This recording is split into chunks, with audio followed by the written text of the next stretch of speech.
ರಣಭೀಕರ ಪ್ರವಾಹ ಪ್ರಕೋಪಕ್ಕೆ ತತ್ತರಿಸಿದಂಥ ಅಸ್ಸಾಂ. ಪ್ರವಾಹದ ರುದ್ರನರ್ತನಕ್ಕೆ ನಲುಗಿದ್ದಾರೆ ಅಸ್ಸಾಂನ ಜನರು. ಭಯಾನಕ ಜಲಪ್ರವಾಹಕ್ಕೆ ಅಲ್ಲೋಲ ಕಲ್ಲೋಲ ಉಂಟಾಗಿದೆ ಈಗ ಅಸ್ಸಾಂನಲ್ಲಿ.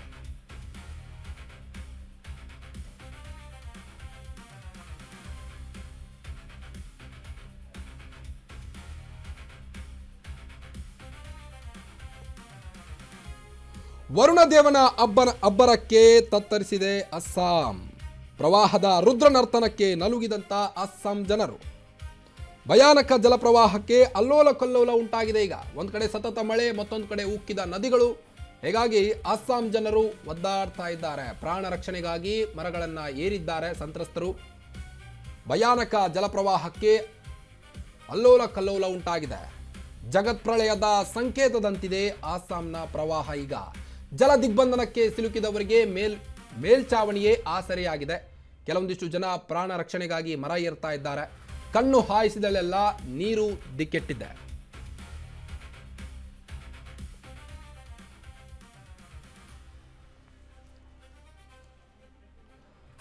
ದೃಶ್ಯಾವಳಿಗಳಲ್ಲಿ ಗಮನಿಸ್ತಿದ್ದೀರಿ. ತಮ್ಮ ಪ್ರಾಣ ರಕ್ಷಣೆಗಾಗಿ ಮರ ಏರ್ತಾ ಇದ್ದಾರೆ ಅಲ್ಲಿಯ ಜನರು. ಪ್ರವಾಹದ ರುದ್ರನರ್ತನಕ್ಕೆ ನಲುಗಿದೆ ಈಗ ಅಸ್ಸಾಂ.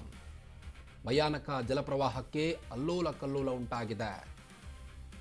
ಒಂದು ಕಡೆ ಸತತ ಮಳೆ, ಮತ್ತೊಂದು ಕಡೆ ನದಿಗಳು ಉಕ್ತಾ ಇದ್ದಾವೆ, ಮತ್ತೊಂದು ಕಡೆ ಬೆಟ್ಟ ಗುಡ್ಡಗಳು ಕುಸಿತವಾಗ್ತಾ ಇದೆ. ಸತತ ಮಳೆಯಿಂದಾಗಿ ಅಲ್ಲಿಯ ಜನರು ತತ್ತರಿಸ್ತಾ ಇದ್ದಾರೆ.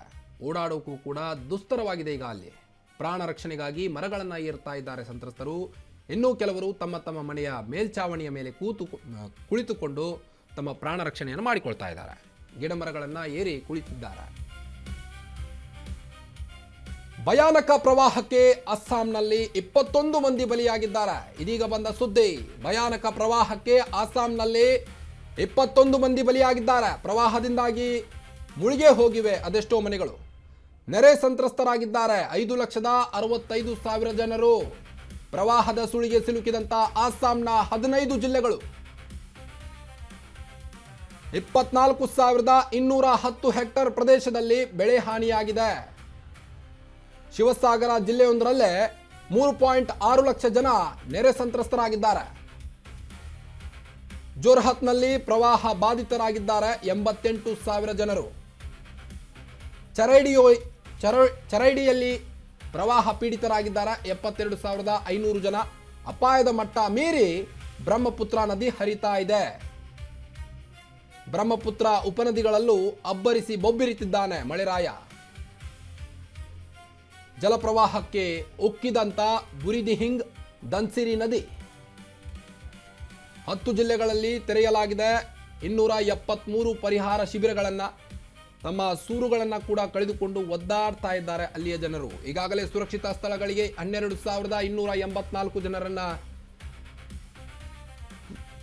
ಇಡಲಾಗಿದೆ. ಆ ಒಂದು ಶಿಬಿರಗಳಲ್ಲಿ ಹಲವಾರು ಸಂಘ ಸಂಸ್ಥೆಗಳಿಂದ ಪರಿಹಾರ ಕಾರ್ಯಾಚರಣೆಯನ್ನು ಮಾಡಲಾಗಿದೆ.